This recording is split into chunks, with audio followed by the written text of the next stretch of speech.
Hello, everyone, and welcome to the Harder Not Smarter podcast. Today's guest is John Dailey, the author of Tough, Rugged Bastards, which just came out, I think, about 2 weeks ago at this point. So we're excited to hear the story of MARSOC, the Marine Raiders, and how that whole process went from Recon to MARSOC to Raiders, and really the story of how the Marine Corps has evolved their special operations community to match the needs of the military, but also meet their own needs. I was a Marine for 4 years, and I know how much they hated giving up any aspect of their people. So I'm sure this was an interesting battle for you to be right in the middle of. So, John, welcome to the show. Thanks, Kevin, Greg. I'm super stoked to be here. I have been told that I have to make the disclaimer that my opinions are mine alone and don't represent the United States Special Operations Command or MARSOC or anybody else. But yeah, super stoked to be here. Awesome. Yeah, I know how much the military loves getting their hands involved in anyone wanting to write a book about anything that we've been doing as service members over the last however many decades we've been doing this stuff. So I'm sure that was an interesting battle to fight. I think you mentioned that you had to get it approved by the Marine Corps, by the Navy, by NSW, by SOCOM, by JSOC, by all these other entities. So anybody out there, especially special operators who want to write a memoir, especially if you're at all involved with the organization still, like John is, prepare for heartache. Yeah, and that's everybody's supposed to, regardless of how long you served in the military. To follow the rules, you're supposed to get it reviewed through the DoD system. It becomes more important if it's dealing with sensitive topics, and it obviously becomes more important if you still have a security clearance. So that was you. If you don't, then you can just kind of let the roll the dice and worry about it on the back end. For me, I kind of liked my job, so I was made sure I hit all the wickets. But it took them it took 6 months from the time I submitted it to the time I got it back approved, and I had to make some changes and redact some things. But all in all, I was able to tell the story mostly the way that I thought it should be told. Awesome. That's not a terrible timeline. It's. I'm sure that while you're in it, it kind of sucks, but 6 months is better than I thought it was. Yeah, I was really surprised as well, and it really just depends on a lot of things, I'm sure, but how quickly people get to it, how many wickets it has to go through, and the thing that I was not counting on was that my publisher, I'd sent it to the publisher, and they wouldn't touch it until it had finished that process. So it was 6 months, and then they got it, and then it was 6 months of edits and back and forth with them. So it really just extended, and then they were like, "Hey, let's publish it, a year from now." So it kind of turned into 2 years from the time I was done with the book before it was on the shelves. So Well, at good that thing you point, served in the Marine Corps for 21 years. You're no stranger to hurry up and wait. Yeah, hurry up. yeah, and wait. exactly, yeah, Got to So sprint to get this book done, and then wait for other people to finish their stuff, and then wait for them to finish their stuff. yeah, exactly. So yeah, it wasn't a shock, but it's a little grating, especially when you know you're waiting on something that you spent a long time on. But it's out now. Seems to be doing well. People are enjoying it. So I'm What was the motivation behind the book? Why'd you want to write it? And what kind of kicked you into gear? What was the final thing where you're like, okay, I got to write this book? Yeah, great question. I had always been like a really big reader when I was young, and wrote stories, and it kind of thought in the back of my head that I would like to write. Um, while I was in the Marine Corps, I wrote some articles and things like that in professional magazines. But when I retired, I had the GI Bill, all right, and I retired about a year before I would have been able to give it to my kids. So that was out the window. So I was like, I'm going to spend every cent of this. So I went back to college and got used it to get a couple of master's degrees, but one of them was in creative writing, and so that kind of gave me the confidence that, hey, I can actually write a book that I know what I'm doing. Um, And then, really it was the unit that I was in between, Recon and MARSOC Detachment 1, which was the kind of the test bed that that story really hadn't been told. And it was just a great, an incredible story of a really small unit at a kind of a pivotal time in Iraq. And I was always getting asked about it, so it just seemed like the perfect time to. If somebody was going to write it, why not me, a guy with a Master of Fine Arts degree in writing? So, What was the most beneficial part of getting your MFA?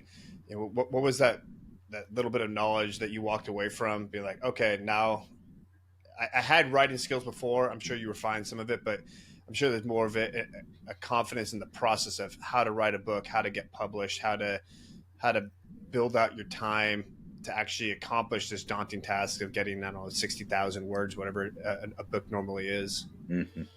Yeah, that's another really good question. So I think for me, and I've said this, I say it all the time. I was more scared walking into a classroom full of mostly 20 to early 30-year-old writers, English How old were majors. you? I was mid 40s.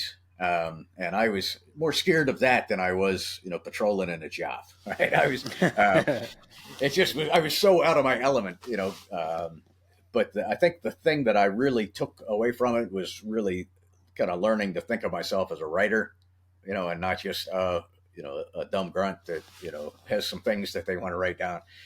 Certainly there was, a lot about, how, the kind of the nuts and bolts of how to write a book, how to, just break that down into manageable chunks. But really, I mean, that component of it is something that we do, in the military every day. Take a huge task and break it down. And for me, it was mostly like 04 in the morning, right before work, for like a year to just, knock it out. So I think the you know the value of an MFA, I would, I don't know if it's worth it or it's not, and I didn't pay for it, so it was certainly worth it to me. But from a skill perspective, but definitely from this really thinking of myself, being surrounded by other writers, learning from them was really, I think, the biggest value. I don't think people appreciate the level of discipline that it would take to sit down at 04 every single day for a year and write a book. Like, to me, waking up at 04 and like going to work out and doing that is like way easier than sitting down just and turn your brain off to go work out. yeah. I mean, Yeah. that's something else. Well, the one thing I wasn't willing to compromise was my workout. So normally I get up at about 4:30 anyway. You know, read for a while, go to the gym before work, and that was like the only way I was going to be able to do both of those things was to get up, shift, wake up, half hour left, and give up reading for a while and focus. And it was a lot of weekends and evenings, so it was mostly where I got most of the work done was bright and early in the morning, or not Yeah. even bright, I guess, dark and early. Dark and early. So tell us about this book. How much of it is about your story going through the Marine Corps, and how much of it is the organization as a whole? Yeah, so it's really focused around this unit, Detachment 1, that formed in 2003, and we were disbanded when MARSOC started in 2006. So it's really about a 3-year period of time. And it goes into the early days of MARSOC a little bit, and it goes back a little bit to my time in Force Recon. But the bulk of it is centered around that unit with some kind of flash forwards and flashbacks. That's really the time period that it covers. Okay. And you joined when you were 17. You're like the quintessential story of a Marine. Small town, wanted to get away. 17 years old, joined the Marine Corps, and never looked back. And then obviously yeah. you hit the timing. I mean, whether you want to call it perfectly or imperfectly with 9/11. Yeah, I thought that I had screwed something up because when I was in boot camp, I distinctly remember a drill instructor saying that, hey, in a 4-year career, you're going to see combat, and coming and kind of the certainly most of the just drill instructors, sergeants, hadn't been in Vietnam because I was 10 years past that, but we still had plenty of senior guys who had, and I kind of started going through my career and missed the Gulf War. I had gone to Marine security guard duty, and so I was working abroad. I was at an embassy in Budapest. I think when that all kind of the Gulf War kicked off, so I missed that. Came back and was slated to go to Somalia, and the something changed and we didn't. So I was kind of like, hey, I've been in for a long time. I've been in Force Recon for 10 years, training for this very specific thing, and it's just never happened, and it looks like it's never going to. And then on 9/11, I was sitting in a pub in Darwin, Australia. With the time difference, we were probably a couple of pitchers deep when the first tower was hit, and the television that had a soccer football game on switched, and when we knew that, like, yeah, we're going to be getting it on now. Was that the same U that Nate Fick and all of them were on from One Bullet Away? Yeah. Nate was on there. I knew him, I mean, relatively well. There was a lot of the Recon Battalion Marines, and there's a distinction a lot of people don't understand, but there's Force Recon and Recon Battalion. A lot of the guys from that Recon Battalion platoon went on to be the Generation Kill team that was followed for that movie, Rudy Reyes and those guys. So it was there was a whole lot of kind of personalities that would come out of that deployment. But we wound up in Afghanistan in November, and we're kind of getting in the fight in the early days of Afghanistan. For the people that aren't familiar with the Marine Corps structure, can you break down real quick the difference between Recon Marines and Force Recon? What the missions are, what the roles are, and how those units are separate.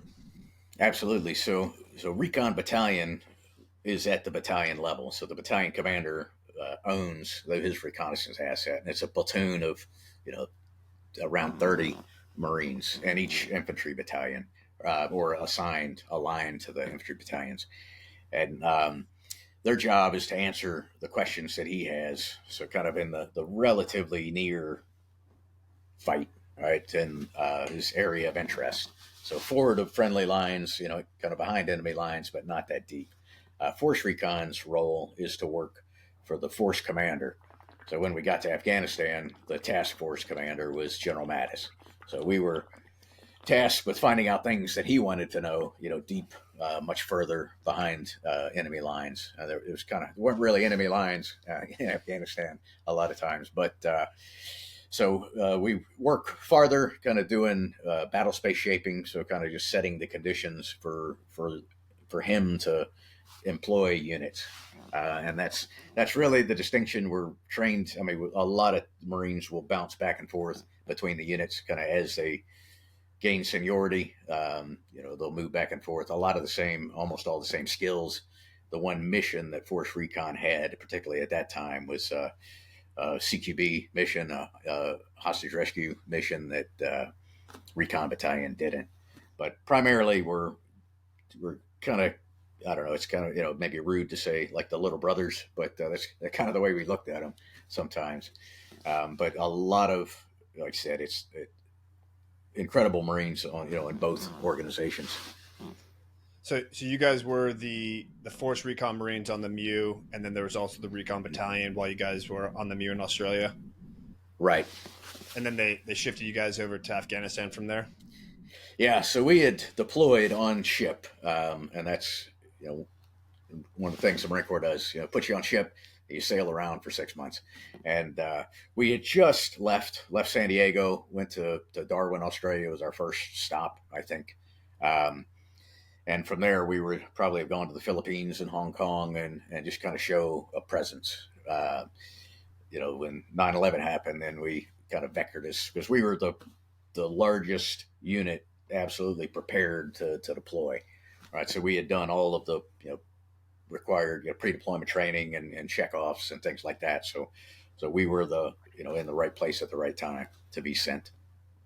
So other than there were obviously the SF teams, riding around on horses up in the mountains, we were down closer to Kandahar. All right. Go ahead, Rick. Okay. Yeah, I was gonna ask. So, did you guys leave straight from Australia and head to Afghanistan from there? We went. Well, we did. We stopped. We had to stop in East Timor for a couple of days for a quick humanitarian. Yeah, spent a week there. Yeah, and from there, and we were at that point. I think that was the last deployment that there had a SEAL platoon on the boat. So we were, providing, in East Timor security for the us and the SEAL platoon for the Commodore and the MU commanders and things like that, because obviously there were really heightened levels of security. We went, I think in October, we went into Pakistan and had to establish some refueling bases. Moved into Jalalabad and kind of got that set up, and then bounced from there into Afghanistan. How long of a deployment did that end up being? 7 months. Okay, that's not bad. Yeah, no, it wasn't. We were really kind of pissed when they started pulling us out. So there are generally 2 Marine expeditionary units that are at sea at any given time. They overlap, and the one behind us, they had kind of sped up their process and got them in country as well. So they kind of relieved us. It turns into a big logistical debacle when those deployments schedules get really off sync, because you're talking about 3 or 4 Navy ships and submarines and all the support and things that go with it, in addition to all the Marines. So they were anxious to to keep us as close to being on schedule as possible. So we were, instead of a 6-month deployment, it turned into 7.5, I think. And that first deployment, you guys were in country for 4 months? Not even. We're about 2.5. Oh wow! So we got got in Pakistan in October. We were fully in Afghanistan in November, December, and then by mid-January we were out. Yeah, that would be super frustrating. I could feel your pain there.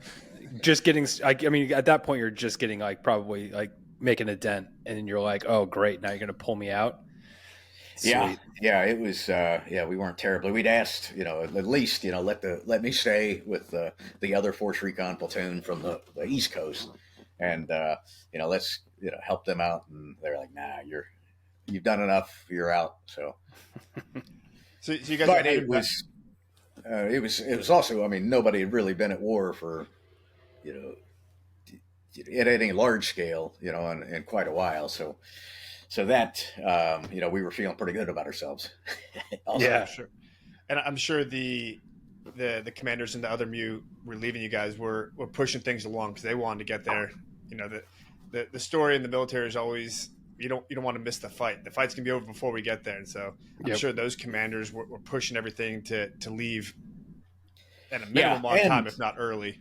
Right, and we also had no way of knowing that this was going to turn into a 20-year thing. We thought, hey, we pretty much we showed up, we crushed a bunch of Taliban, kind of mission accomplished. It came, that first mission accomplished call came pretty shortly thereafter. So we thought things were winding down. We would had no idea of kind of what was to come. So you guys are getting back stateside, and this is right around the time Rumsfeld saw the value in special operations and the capabilities you guys bring, and he immediately said, we need to expand this entity. The Marine Corps, you're the easiest one to tap because you guys don't have any assets involved in SOCOM. So we're basically going to swipe some guys over, put them into SOCOM as quickly as possible. Marine Corps make it happen, despite whatever sentiment you guys have about it. Yeah, and it wasn't fast. The Marine Corps stalled, SOCOM stalled. So it was interesting when you look back historically. The Marine Corps has never been a big fan of a special operations force. So in World War II, they were forced to create the Raiders, and the Raiders were the first kind of purpose-built unit, and then the Scouts and Raiders in the Navy, that the Frogmen came along. The Army started as well, and there was but the Raiders existed for 2 years, and the Marine Corps just turned them into an infantry unit. So that and then about the time the Marines, we had amphibious reconnaissance that was doing a lot of the beach surveys and things like that with the Frogmen, the UDTs. So the Recon started in the Marine Corps, and that's never been post Vietnam. The Marine Corps shut down or disbanded First Force Recon, so they only got reactivated in 1987, and when that happened, that was when SOCOM was established. All right, so when SOCOM was established, obviously the SEALs went over, SF, Rangers, everybody's going over, and Force Recon was the likely the guys that should have been sent over, but the Marine Corps was like, nah, we're going to hold on to our guys. We're going to create this MARSOC, Special Marine Expeditionary Unit, Special Operations Capable. So my whole time in the Marine Corps, we were bitching and moaning, right, that we weren't in SOCOM, and we had, for a while, we had a lot of our guys going to the PJs, and occasionally we'd have guys going to SF or guys going to Buds, and then you see them on deployment, talk to them, and they're like, oh man, it's great, all the training, the schools, the money, the gear, and we're like pissed off all the time. But so when 9/11 happens, Rumsfeld is like, hey, Marine Corps, you're going to do this. The Marine Corps is like, nah, we're okay, and SOCOM Nah, we're good. We're good. Finally he was like, no, you're really going to do it. So they stalled from 2001 to 2003, really, and finally the decision that they came back with was like, hey, let us start up a small unit to be about 100 men, and we'll take 2 years and do a proof of concept to see, all right, if Marines can operate at that level or whatever the case is. So I was fortunate to be tagged as one of the team leaders. I was a E7 at the time. Yeah, I had actually just pinned on E7 right before 9/11, September 1st, actually. So I was, definitely a mid-grade staff NCO, and the boss, the guy who was tapped to run the unit that became called Detachment 1, grabbed me and was like, hey, do you want a part of this thing? And I was like, of course I do. 100%. Yeah, and I was given the ability to pick, kind of from out, throughout Recon Marines across the globe, right, whoever I wanted, within reason, right, for my team. So it was really unusual, to be given that opportunity, and it was an incredible unit. I mean, the guys, the 4 of us that were picked as team leaders, I was the junior of them. They were mostly E8s, and guys that I had looked up to. So I'm like, man, I don't know that I'm quite at their level. So it's always having to prove myself, at least to myself. Yeah, the imposter syndrome is ripe and rampant among the special operations community. Oh yeah, because we're just constantly surrounded by such high caliber, driven, experienced individuals that even though you've gone through at this point 10 plus years in the Marine Corps, you've done deployments, you've been in Force Recon for a substantial amount of time. You're obviously very very highly regarded if they tapped you to build up this team. And even then, you're still thinking to yourself, do I actually belong here? Am I as capable as these guys? Am I the right person for the job?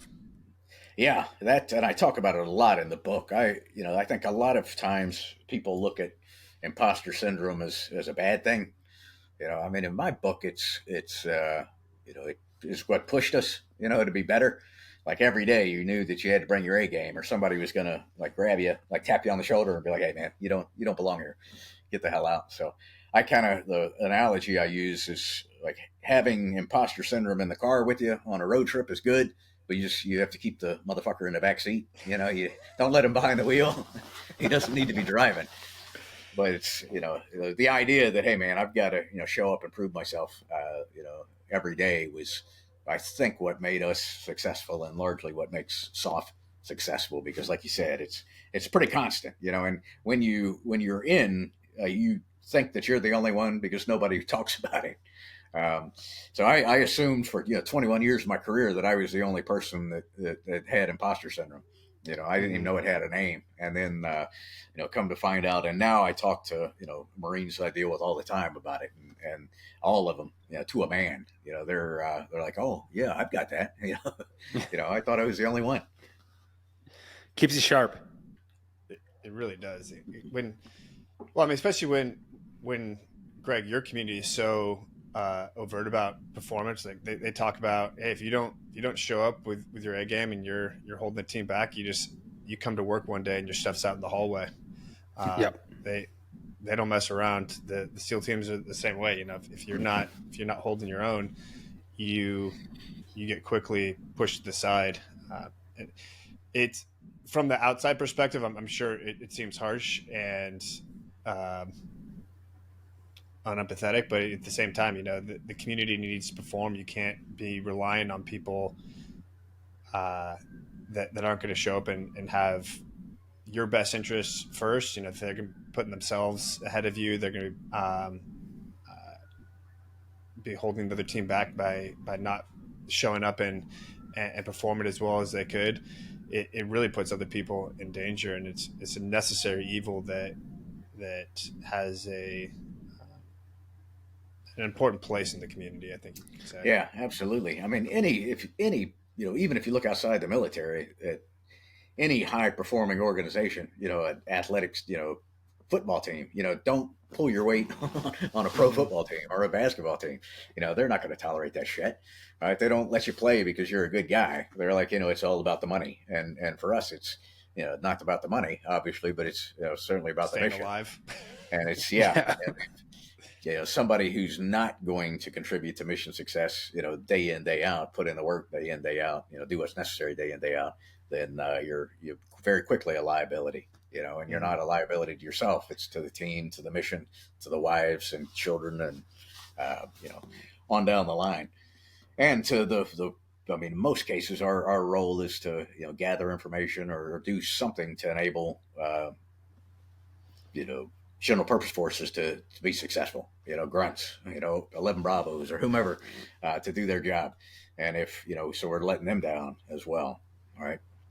Yeah, I think it's really important for organizations as a whole, whether you're professional sports, special operations, military, or just corporate America, to have a culture of criticism, constructive criticism, not just tearing people down for the sake of tearing people down, but having it built into the culture of the business that you can talk to people, whether they're above you in rank or below you in rank or a peer, to be able to have frank conversations and say, hey, you didn't do this well, or this could have been done better, or this was ignored or left out and not finished, and it was your responsibility. Those types of conversations where you take the rank off, you sit around, you do a hot wash, talking about what happened, even if it's just a training run, still going through and being like, this didn't go well, this did go well, here you held your weight, here you messed up, and just having that constant feedback loop, allowing people to hear how well they're doing or how well they're not doing. I think it's still all too common these days to tell people what they want to hear, and then you just hold in resentments about them. Mm-hmm. I think it was Chris Williamson said that unspoken expectations is preemptive resentment. If you're not telling people what you expect of them, you're going to build resentment inside yourself, and then that Yeah. builds clashes in the culture. Yeah, and I mean, it's quite likely that whoever it is that you're pissed at, has no idea that they're not doing, And we have a saying in Marine Corps: "Inspect what you expect," and Mm-hmm. that's creating a place that has a culture of accountability is vital, and it's and almost if you see a special operations team, and I've seen across all the services that doesn't do that, you're going to have a team that is going to tear itself apart. Mm-hmm. I've watched, a lot of it in CQB training is really where it comes out a lot. After a run, when you just sit around and sharpshoot, criticize, hey man, why did you not dig your corner? Why did you not take that room? Why did you not bang the room before? And just hey, here's what I was thinking. And here's what was going through my head. And everybody gets better from that, and you build, particularly in the young guys who are a lot of times reluctant to ask questions. When you kind of make them talk about it, or when you, as a leader, are willing to say, hey, I screwed this one up. Here's what I should have done. Mm-hmm. You build a culture that, is defined by excellence, right? Because it encourages excellence and allows people to make mistakes when the mistakes, or before the mistakes are, going to cost lives. For sure. And speaking of building cultures, how was it when you got to essentially custom build your own unit? I mean, I know a lot of you guys already knew each other. You probably all worked together. You're essentially a cookie cutter replacement of First Force, but having a new name, having a new unit designation, having new people brought in, custom picked or hand picked.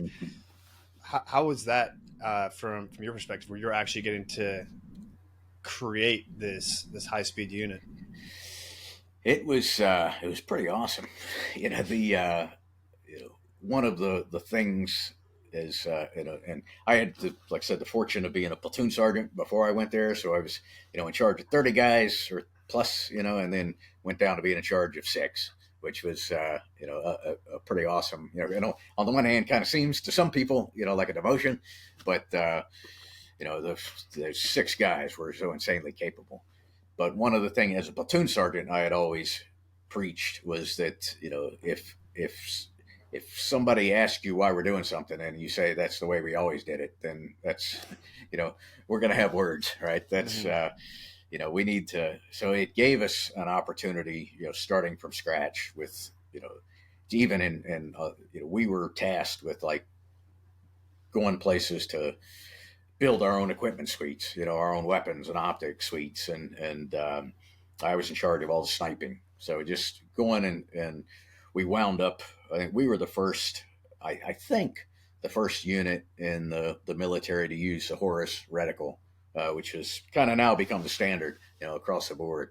To go to not the first, but to go to gas semi-auto sniper rifles and just and we did that because that was the attitude that we all brought in. Like, hey, just the Marine Corps has always been in love with the M40 sniper rifle, Bolt Remington 700, a great gun that is largely unchanged since Vietnam.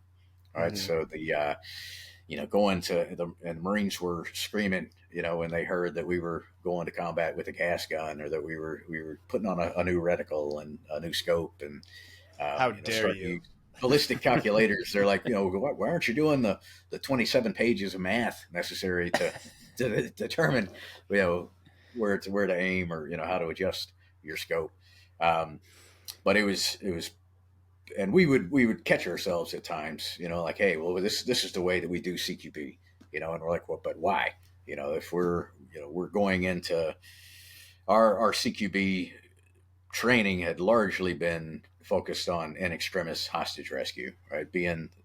Because we're on a ship in the middle of wherever, we get called in if somebody else can't get there in time, or if the person that needs to be rescued isn't important enough to send somebody else. So, that's one way of doing business. When you look at going after HVTs, that's in their home at night at 2 a.m. That's another way of looking at CQB. So we were able to really start from scratch at a lot of things and redevelop SOPs and procedures and ways of doing business, that a lot of which carried over into MARSOC and the way the Raiders do things today. And what was your guys' timeline that you were given from build this team to go through training and then either be operational or go through a final battle problem to validate the operational status? So we stood up, I think, in March of '03, and we were supposed to deploy we had about a year, we thought. There weren't specifics on where we were going, who we were working for, or what we were going to do. So we really went into it thinking that Plan for everything. Yeah. So we really went in. You have to make some assumptions in planning, right? So we were like, hey, let's pretend that we're going to Afghanistan and we're largely going to be doing, reconnaissance. We felt that was as good of a guess as any. So we really spent, and for probably the first, 4 or 5 months of our time was, we didn't have a lot of equipment. I mean, it was being made. The Marine Corps couldn't give us pistols. Like, we had to go to Kimber to make us pistols. We were going, to different places. You guys went with 1911s, right? Yeah, yeah. At the time, that was a place where we didn't waver. With the Marine Corps, we had always at Force Recon been big 1911 guys, and I'm still a 1911 guy, but the Glock carries a lot more bullets, or the SIG or whatever. So there's we've been 45 guys for a long time, and that was an area where we didn't even consider anything else. We were like, it's still got to be 45 ACP, but we're willing to look at who's going to make it. So Kimber made a phenomenal pistol for us, and but we were so we really weren't hardcore into training until late in the fall of 2003. And then, at some point they decided that, hey, you're going to deploy as a task unit under NSW Group 1, and you're going to go to Iraq. And so that then really kind of focused our efforts more towards CQB as a main mission set. So not Afghanistan, not Recon. Yeah. No, everything you've been doing, scrap it.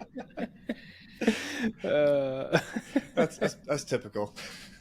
So we finished our, we kind of finished training, and with right after, I think it was right after the first of the year in 2004, with an integrated exercise with the SEAL teams that we were going to deploy with. And really had one opportunity about a week of a couple of interoperability exercises to work with them, and then we were out the door. And so you showed up in Iraq in which area? We were in Baghdad. Okay.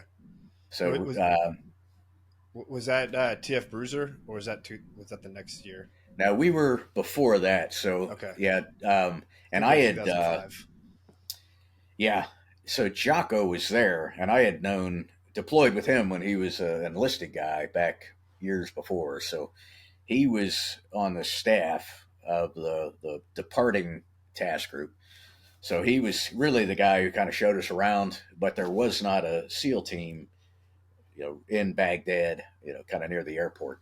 So we were really told that, hey, you got to kind of make your own luck. All right. There wasn't a big turnover, or like, hey, here's a bunch of target packages for you. So we had the one thing that we had that really, I think, set us apart and really helped out was that, of the 100 men that we had in the unit, there was about 30 of us that were, Force Recon Marines or shooters.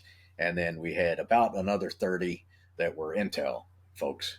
And so we had a huge intel presence of, SIGINTers and kind of geospatial guys and human and the whole 9 yards. So when we got in country, the commander of the task group, a guy, Bill Wilson, wound up running the center of the school after that. Great guy. I still communicate with him. But he was like, hey, the Marines have got, and the Marines report to me, and the Marines have got all of these intel guys, and I don't have that many intel guys. So I'm going to take their intel guys and I'm going to send them out to work with the SEAL teams, got to spread out throughout the country. Which, of course, when that happened, we were like, fuck you, man, that's bullshit. But what wound up happening is that, very quickly we realized that we had like our eyes and ears, like in every, all across Iraq. So we had, guys were able to, and we had, it's one thing the Marine Corps did really well. I mean, they were pulling people back from the NSA and from like Marines who were all over the kind of the intel community, pulling in the best and brightest. We had phenomenal intel guys. So they were able to put, kind of see a bigger picture than most people were. So we were able to benefit from that. So they were, giving us, targets. Our first, the first mission that we did was, based on work that one intel Marine was like, hey, I got to make something happen. So he started looking at intel reports, and there was a report that said that a number of Iraqis, interpreters who were working for the Americans, were being killed.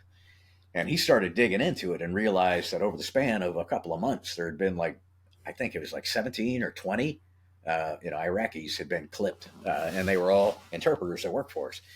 So he started, with the string and the little cork board or whatever, started, figuring out that, hey, there's one interpreter that has connections to all of these dead interpreters.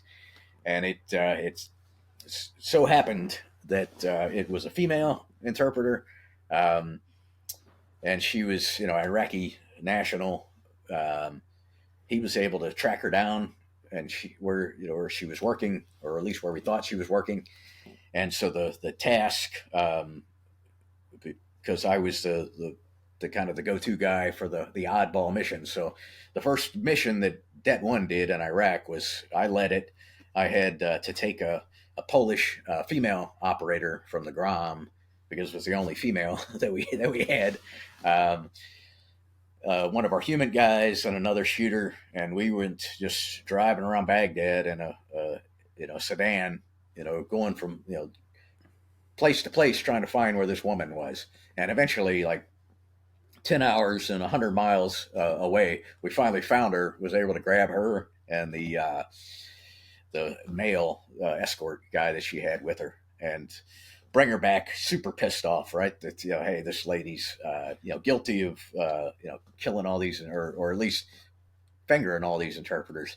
Mm-hmm. And it became, as soon as they brought her in to interrogate her, blatantly obvious that she was responsible for it, but she had unwittingly, she was, it was like the reverse of a honeypot operation, where the hot chick meet you in the bar. Yeah. And this was not a very attractive woman, but some sexy little Iraqi dude had befriended her and was like, hey, can you, I want to hire some interpreters. Can you give me some names and addresses? And so once we kind of got from her that, the story, what had happened, she was, of course, pissed, right? There's like the hell has no fury, like a woman scorned thing. Mm-hmm. So she was like, I'll tell you who he is, where he lives, and all his friends. And so the second mission we did was to roll out, pick him up. And he just happened to be, in a building with a bunch of bomb making materials, and Can you confirm to the audience, was he a sexy Iraqi man? Was he a good looking dude? I didn't find him that sexy, but okay. To each their own, I guess. He's no Rudy Reyes. No, Rudy. Rudy is a sexy damn man. I met him once. He did the New York SEAL swim, where he swam from New Jersey by the Statue of Liberty to Ellis Island, and then into downtown Manhattan. Didn't that just happen? Yeah, they do it every year in August. I didn't do it this year. I did the second and third year were the ones I did. Okay, a buddy of mine, Mark Arrington, has a team that did that last year and this year. I think they just did it, or it's coming up. Yeah, it just happened in August. We're doing the San Diego swim. Okay. In Where are like you at in your fundraiser? I'm at almost 7,000, so I've still got some way to Nice. go. Nice. I mean, I'm crushing everyone else around me, but my goal is far and beyond that. I mean, I've got enough followers on LinkedIn and social media that I'm just trying to leverage as many as I can. Like the goal is 30,000. So anybody listening, it's the San Diego Swim for Self event. We raise money for the Honor Foundation, which helps SEALs, MARSOCs, and other special operators transition from the military to the civilian side. Awesome organization. This is a huge fundraising event for them every year. But yeah, I'm at around 7,000, and I want to get to 30,000. Also, if Nice. you really want to piss off Kevin, go and donate actually to Kristen, his wife. Oh no, we're combining. Oh, you guys are combining? Okay. Well, we haven't with hers. We're like almost 8,000. Okay. But no, the goal is to beat Joe Musselman. So Joe Musselman is the founder of Honor Foundation. Every year he jumps in last second, and it's always this close battle of who's going to raise more. So don't donate to Joe Musselman. Donate to me. Yeah, and yeah, the THF, the Honor Foundation. I've been a coach for them for a number awesome. of years, and it's a great organization. So yeah, they definitely are worthy of your donation dollar. Yeah, it's if you're going to donate money to some veteran organization, THF is a great one to do. But we digress. So yeah, you back were to talking Iraq. about- Back to Iraq. and sexy Iraqis. Yeah, the sexy Iraqi. But that was really the start, right? So we got, and it was really all on the kind of the back of one intel Marine who was like, "Hey, let me find some things out, maybe make shit happen." And from there, it just kind of opened the floodgates of target after target after target. And we were there during the transition of power from America or the coalition to the interim Iraqi government. Right, so before they could have free and open elections, there was a government that was picked and put into place, and there was a lot of concern for their safety. So when that government was put into place, all of the SEAL platoons that were in the Iraq at the time were pulled in, and then we assisted and were each given a government official to bodyguard. All right, so we had the vice president, who was a Kurd, who everybody in Iraq hated the Kurds pretty much. So we had our work cut out for us, but there was the goal was they were trying to make sure that we were able to demonstrate our capability across more than just direct action missions. So we did a lot of direct action, the bodyguarding, and then some coalition support, sniper operations in Najaf. I led the Najaf team that went, and I just saw the other day that, and I didn't know this, that Jack Carr was, on the other side of Najaf with a sniper rifle on one of the SEAL teams. So pretty interesting. There's all kinds of notable SEALs in Iraq around that time. That's similar timeline to Chris Kyle. Yeah, I think he was there. He was with TF. He was with TF Bruiser as well. Okay. So he was with Jocko. I think it was 2005, but yeah, 2003 to 2005 was the hotbed. Yeah, it was. I mean, it was a great time to be there. I mean, we were just so busy. I mean, I think somebody counted it up. I think we, over the 7 months roughly that we were there, I hit over 100, separate objectives. A lot of times, 2, 3 in a night, just bouncing from house to house. Sometimes with the dude that we grabbed, like, hey, I'm innocent, but I'll show you where a bad guy is. All right, well, be my guest. So it was, and it was a time before, it was mostly operated IEDs. So, there weren't, a lot of, remotely, or, run over IEDs or things. There were a lot of wired IEDs or RF, and most of that could have been mitigated. So, we were rolling around for the most part in no armor in the vehicles, kind of leaning, no doors and leaning out, driving 80 miles an hour. So it was a great time to be there. I mean, we had a blast. With that, what was the biggest learning point or learning points that you guys walked away from? This was the first operational deployment for your unit. What was the general overall sentiment from SOCOM, from the Marine Corps, and from you guys? So towards the end of it, we were like, hey, we've got to, every day we've really got to, the whole future of Marine SOF is rested on us, right? So we've got to make sure that we do everything super awesome. And towards the end, they sent in, like the Center for Naval Analysis came in to like do a review and a study. And I think Mark Devine, y'all recently had him on, right? Mm-hmm. Yep. I think he came, he was a part of one of those and did a write up. I think I'm accurate in saying that. So there was a lot of scrutiny, right, on the end results of what we did. I think for us, the biggest learning lesson was that kind of operationally was the huge benefit that the robust kind of intel support played. But I think, logistically, we as Marines, we are usually reluctant to ask for things. We arrived in country with Humvees that were garbage, right? They were falling apart, and we operating and barely making it to target some nights, and finally, somebody was like, "Hey, this is SOCOM, man. They got." And suddenly brand new GMBs, showed up on, so that was a huge learning lesson. The assets that we had, the ability to reach out and pull things from were really important. And then at the end, after all this is said and done, we get back to the States. The reports that were written were pretty glowing, right? Hey, these guys did a great job and met every wicket that they were asked to, but we don't think that there's a place in SOCOM for Marines. And that was the SOCOM position, and the Marine Corps position was like, hey, it was good. It was good while it lasted. We tried, but nah. So both, the Marine Corps and SOCOM go to back to Rumsfeld, and they're like, hey, we gave it a shot.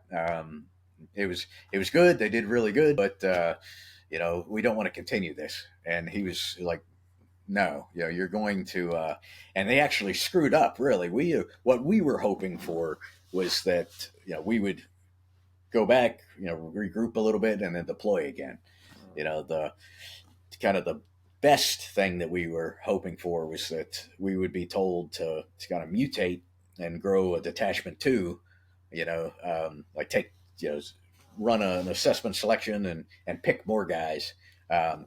So we started, through that process, like, hey, let's develop our assessment selection program. Let's, and we went through it. We're like, hey, we can't, have a selection program if we haven't gone through it. So half of us ran it, monitored it, half of us executed it, and then we flip-flopped. But I think they finally pissed off Rumsfeld, and Rumsfeld was like, no, you're thinking too small. So we're going to create an entire, a full 2-star level component. So instead of 100 dudes, it turned into, several thousand, and now it's, now it's the Marine Raiders. So it was very, very cool to have a role in the start of that. Did you guys love to hear? Did you guys actually run the assessment and selection? Did you go through it, or Well, we did it once. Right? We did the first half of it, and I was, I got to go through go through it, and then I was like, yeah, let's switch it up, and we ran out of time. So, oh shucks, I can't go now. Yeah. No, I did. I had to actually. No, you did the other half. They're like, all right. They're like, oh yeah, no time. But it was. Sorry, go ahead. Oh, sorry. I'd love to hear your opinion on this. Again, going back to your original disclaimer that this is all your opinion. Uh, I read the book, and I know a lot of the guys, A Few Bad Men. So for anybody not familiar with it, it's about the story of the first MARSOC. So you guys were Det 1 when you guys were testing out. MARSOC had essentially a Det 1 as well that deployed in 2008, I think it was, to Afghanistan. Yeah. And that was just it's basically a case study of the military eating their own, passing blame,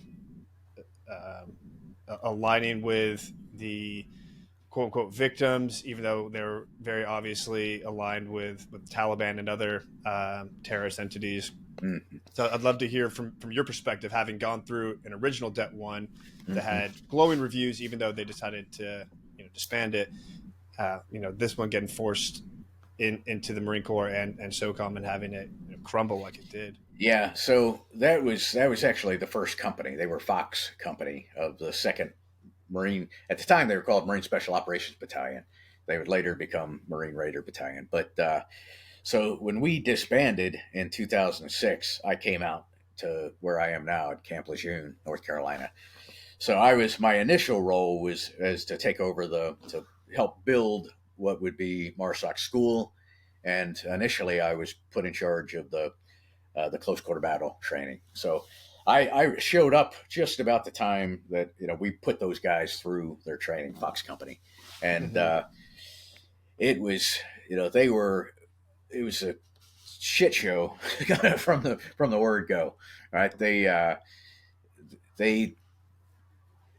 how they were going to deploy, who they're going to deploy under. They were left with so many questions. I mean, I'm still really good friends with a lot of those guys, and they initially deployed on ship, like like Marines normally do, and then they were kind of at the whim as soon as they crossed into CENTCOM. The CENTCOM commander pulled them off, and I don't think the CENTCOM commander wanted them, but I think it was kind of told you're going to use these guys, and so they were not well equipped. Just with the stuff that they needed, not trained to operate in a joint environment like that. So there was a lot of in a lot of ways they were set up for failure, and there was they didn't do everything perfectly by any means. There was, but there was there was a lot of lessons learned from it, obviously, and there's obviously Fred Galvin wrote, or he was the officer in charge. That's his book, A Few Bad Men.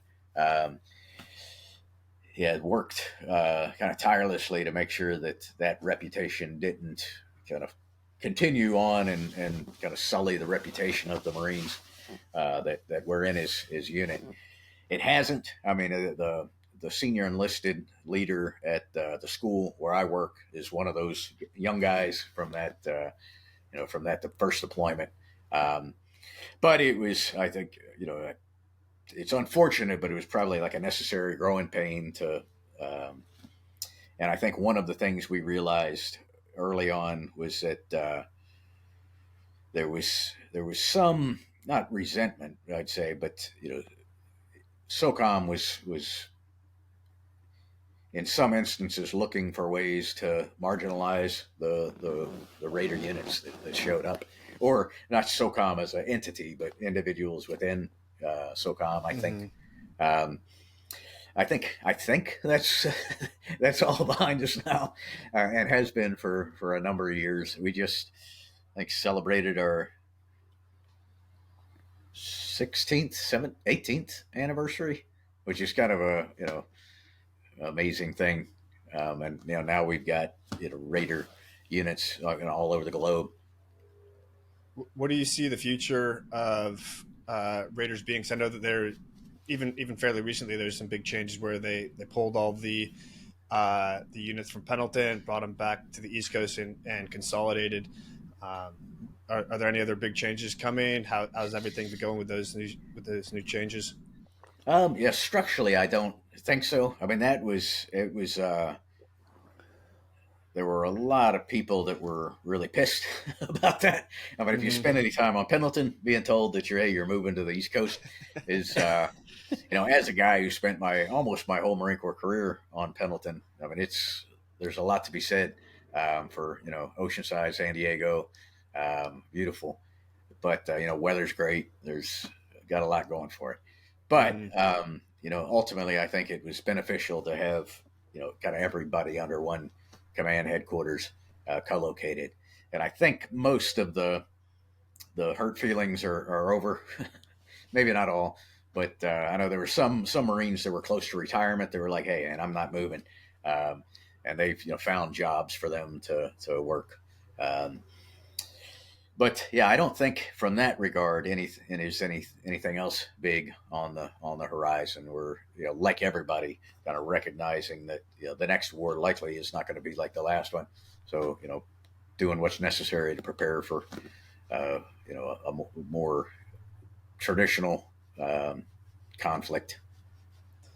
With that being said, without disclosing anything sensitive about TTPs, what's been the main focus of how they're doing their training and what they're preparing for?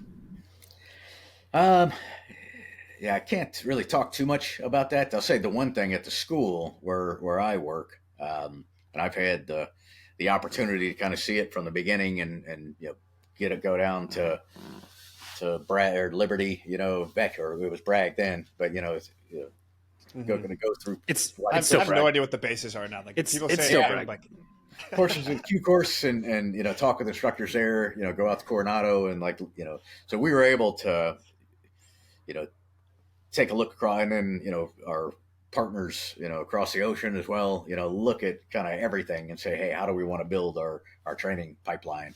And the one thing that we're kind of adamant that we got to focus on is the basics. There's once somebody graduates, they're a raider and they go to their unit, they'll prepare for specific missions, but there's just the ability to shoot, move, communicate, medicate, survive, plan. I mean, really, the core, you know, foundational fundamentals are the things that we focus on and believe that it's the things that you got to make sure you're good at if you're going to do anything. awesome. And jumping back over to the book before we close out, I was wondering, if you could walk us through the the struggles and any mentors you had along the way to help you get this. But I mean, obviously, you've had a huge amount of information that you're trying to distill down into a book that isn't just word vomit out there. Getting it into a clear story, having it make sense. You mentioned that you do some jump forwards and flashbacks to tell the story. Who were you most reliant on uh, to get the final product done? Ah, well, I was very fortunate that to have some most writers that I know have come to meet um, with no military experience, and that was really helpful just to kind of have them go through and kind of refine the craft of writing, and also somebody I wanted to write a book that appeals to. I mean, it'll appeal to folks in special operations because they'll understand a lot of it. But what I really wanted to try to do, and I didn't feel like a lot of kind of memoirs of the GWAT era, try to explain what we do to civilians. There's a lot of acronyms and just no shit. There I was kind of stories, and I wanted to because I was also really writing this, close to 20 years after the fact of most of it, in the 18 to 20 plus years. So I wanted to be able to, look at it kind of from my eyes now on, hey, here's what I was thinking then. Here's kind of the way I think of it now. Um, I was able to recognize, some kind of turning points where, we talked a little bit about stoicism where, it was actually a SEAL that kind of gave me while we were there, the Marcus Aurelius Meditations, and I think in Iraq that was the first time I read it, and now I read it like once a year. So I was looking back and kind of like that just this guy giving me a book shaped the way that I see the world now. So that there was, back to the question, like mentors that had absolutely nothing to do with the military, but were just able to read it and say, "Hey, this is good writing," or or it's not. And then I had a really good buddy who was younger than me, but a similar career in special operations, who retired a couple of years. Retired after I did, but also got into writing and had was able to had a book published um, before mine. So getting him to read it from the kind of the military perspective was really helpful. So a lot of people, I was, my wife was reading it and coming back and like, this doesn't make sense. I don't understand this. I'm like, all right, well, let's work on that. So it's like, just like we talked about, in the team room, you got to be able to accept criticism. And there are times when I disagree with you. This is perfectly clear. And she was like, well, if it's clear, that I would understand it, and I don't understand it. So, like, all right, let's go back You're to wrong, the drawing sir. board. Yeah. So what's next on the docket for you? I know, like most military people, as soon as one thing's done, you're on to the next. Are there more books you have in mind? Yeah. I started, because of the book, I was encouraged to start writing articles, right, to kind of gain a traction, a following, whatever. Um, and so I've been writing Substacks for almost 2 years now. I think September will be the 2 years, a weekly article that, and I've really started, those have kind of morphed a little bit over time, but I write one that's called Walking Point. And I think the idea of, really, when you think about it, most things that we need to know in life, you kind of learned in Ranger School or in patrolling in the field. The idea that you got to kind of walk point in your own life. The mission planning process. There's just so much of it translates, and so I've started getting into, in all of my free time, like I said, coaching for the Honor Foundation. Started doing coaching as a sideline gig with like performance coaching. Um, so I really want to write a book kind of capturing those aspects of military life that kind of transition to bigger life lessons.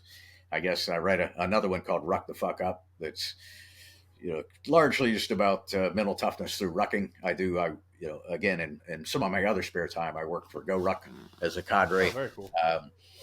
Nice. So yeah, I got a lot of, like I said, I like to be busy, so I've got a lot of irons in the fire. So that's that, and then my full time job, continuing to have a role in training Marine Raiders, which is the kind of the best job I can have. Yeah. Yeah. And so, where can people get the book? I know it just came out a couple weeks ago. How actually, first off, how have the numbers been looking so far? Is it getting some Pretty some good, traction? surprisingly good. Yeah, it's definitely on Amazon, and that's where most purchases are happening. It was available for pre-sale on there for a pretty good while, and those, I haven't got the final numbers, but they're everybody seems very happy. I don't know what's good, but they're telling me that they're good. But now it's at Barnes and Noble, Books a Million. I'll be in the Jacksonville, North Carolina Barnes and Noble Saturday for a couple of hours signing books, up in Nice. Raleigh, North Carolina.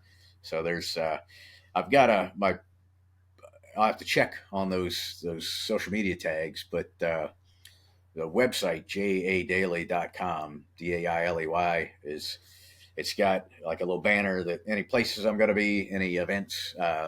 It's got links to buy the book anywhere you want to. It's got links to the Substacks, and my social media links are in there. So that's kind of the one-stop shop. The podcast, this will go up on there here in the very near future. Yeah, we'll have the links in the show notes as well for anybody listening. They can drop in there and purchase the book. Are you going to be out in doing any book signing in Pendleton? I think I'm going to try to get out there, and I have a speaking event out there in December, I think right before Christmas. So I'll be talking at a graduation for the basic reconnaissance Marine course. Um, so hopefully we're trying to set something up out there while I'm there. Awesome. Well, let me know. I'll happily come by and say hello. Very cool. Well, John, Awesome. thank you so much. This was enlightening and really enjoyable conversation hearing about this stuff. And I went through with the Marines in 2008 to 2012, and so I heard a lot of the remnants of this stuff. But hearing it directly from you, who was on the ground with them, was super informative and interesting. Great. Well, Yeah, I had a man. Thanks, blast. John. Yeah. Thank you. Thanks, you guys. Absolutely.